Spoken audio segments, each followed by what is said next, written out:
One of the banes of modern life, particularly in business, and especially if you're an entrepreneur, are the numerous interruptions that you get throughout the day. Interruptions can be annoying and they can distract you from the task at hand. You have to stop what you're doing, deal with the interruption, then resume your task. And if it's something that you're thinking about, you might find that your train of thought has been disrupted. You've got to go back. You've got to try and think about what you were thinking about before you were disrupted, and the whole thing gets to be really difficult and very stressful.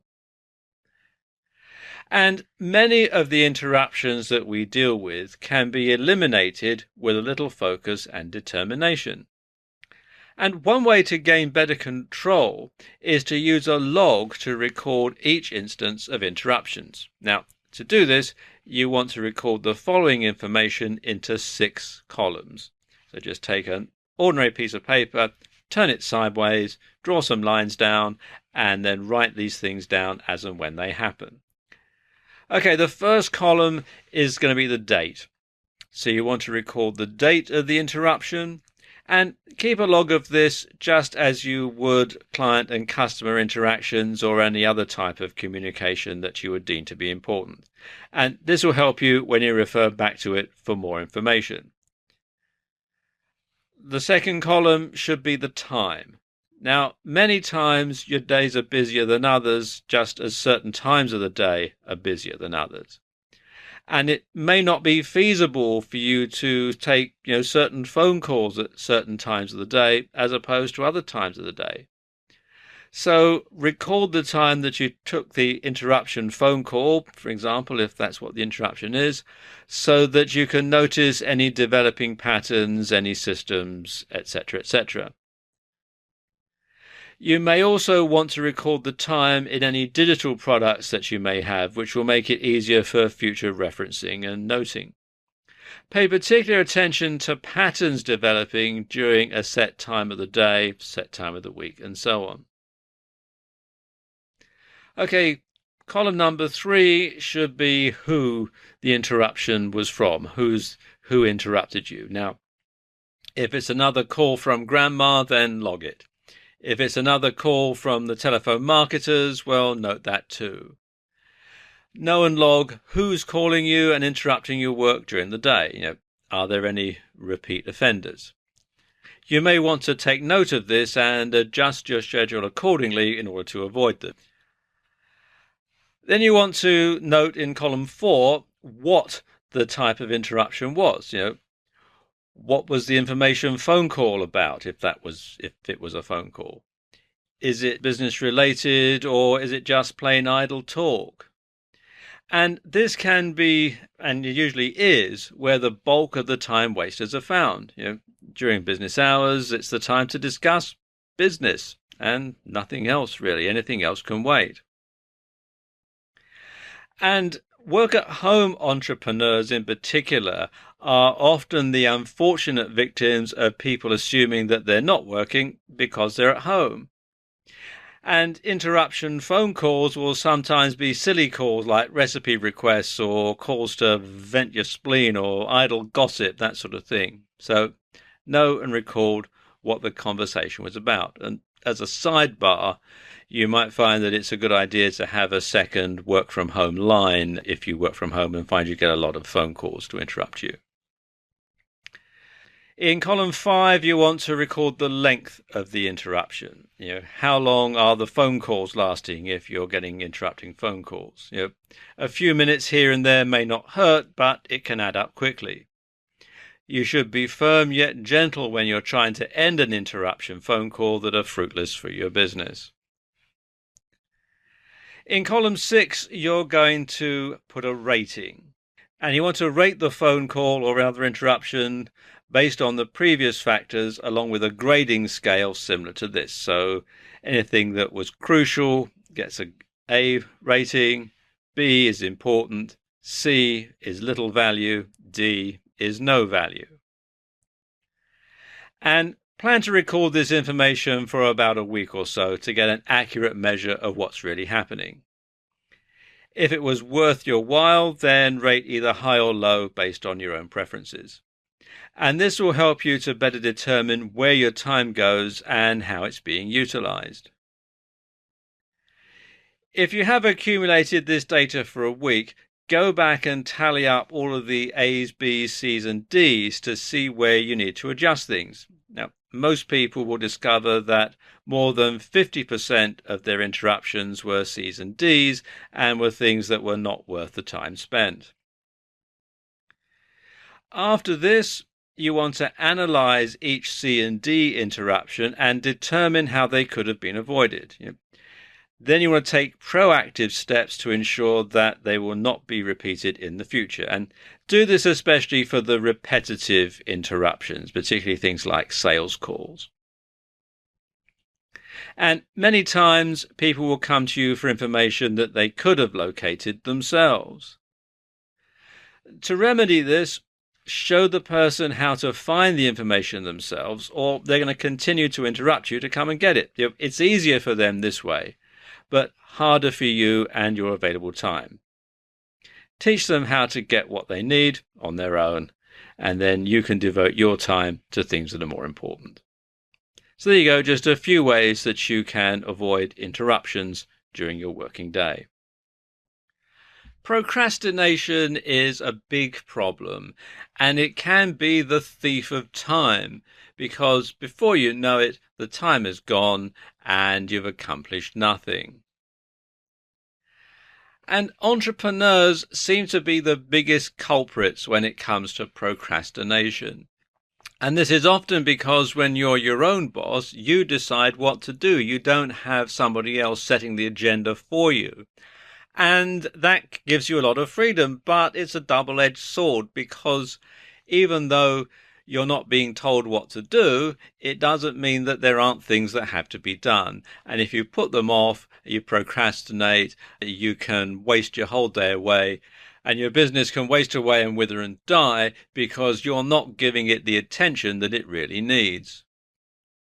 What are some of the major reasons why entrepreneurs procrastinate? Why is it that they put off making decisions, starting new projects, pursuing new business, or even finishing big projects that have an impact on more business for them? Well, let's take a look at some of the reasons why. And one reason is poor work habits.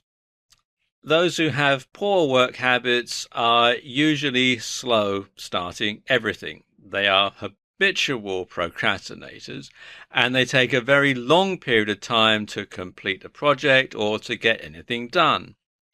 Now, what can result from this type of business, especially if you're an online business? Well, generally that means frustration and loss in business and sales. And if you miss a deadline or you fail to communicate with a customer or with a client, then that can result in a loss of business and a negative point on your reputation. And this is not good for any entrepreneur.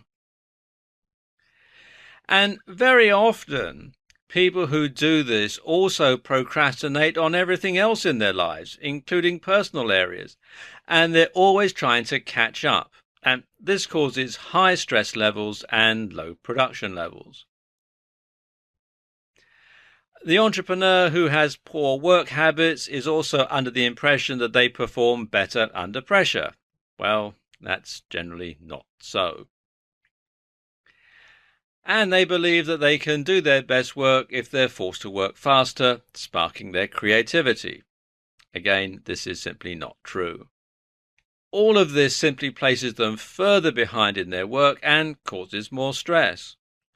Another problem that entrepreneurs have that makes them procrastinate are continual feelings of being overwhelmed. People who are challenged in the area of effective time management often feel like they never get anything accomplished. And they often don't do anything at all in response to either being proactive in their work or in finishing tasks. And the overwhelming feeling can also lead to anxiousness and the propensity to make big, expensive mistakes in their work. It's commonly known that when you're tired or when you're overwhelmed, the capacity and possibility of making mistakes increases exponentially.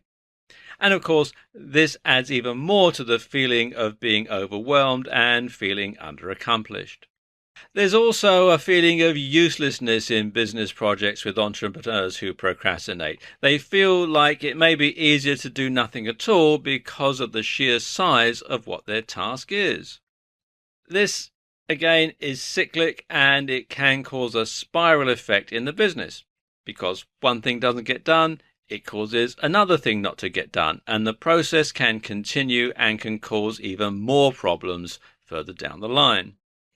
Another trap that a lot of entrepreneurs fall into is feeling that you have to be perfect.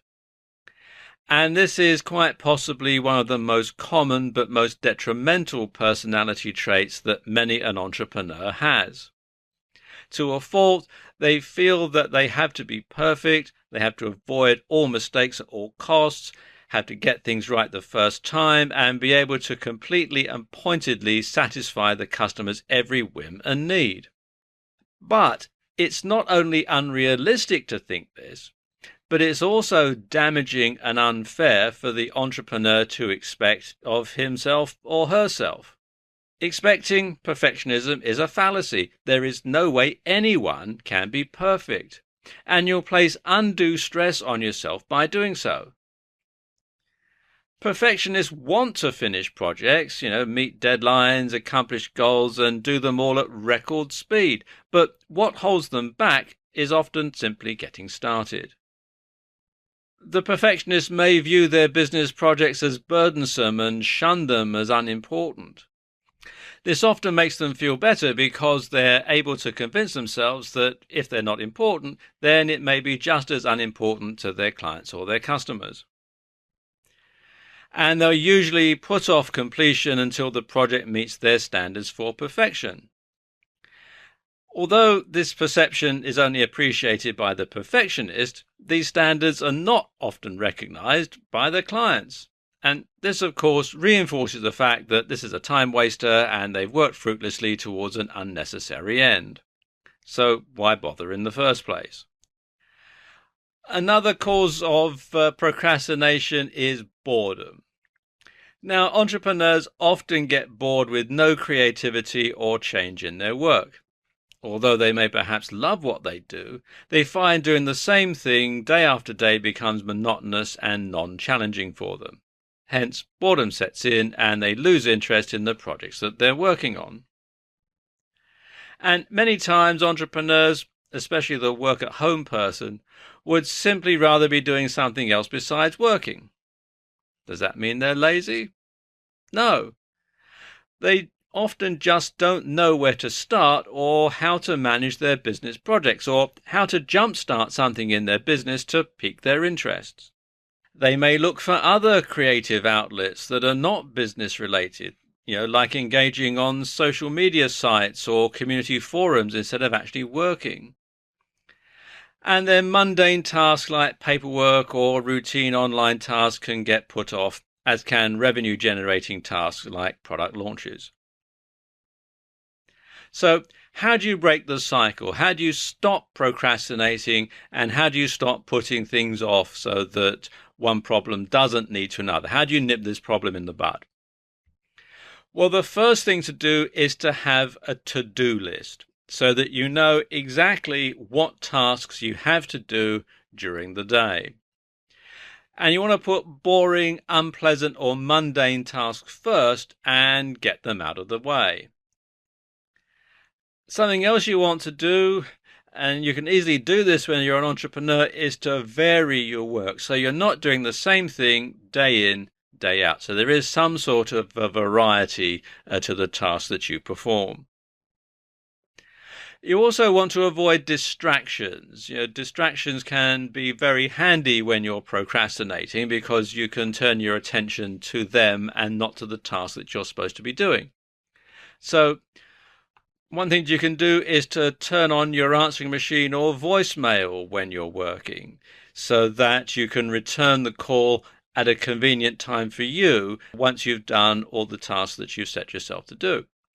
And you can also have set times to be on social media or networking sites. And this is actually a very good thing because once it gets to be well known that you're around at this particular time, then anyone who wants to contact you on social media or on a networking site is going to make sure that they're around at the same time that you are. So it can actually have that extra benefit as well.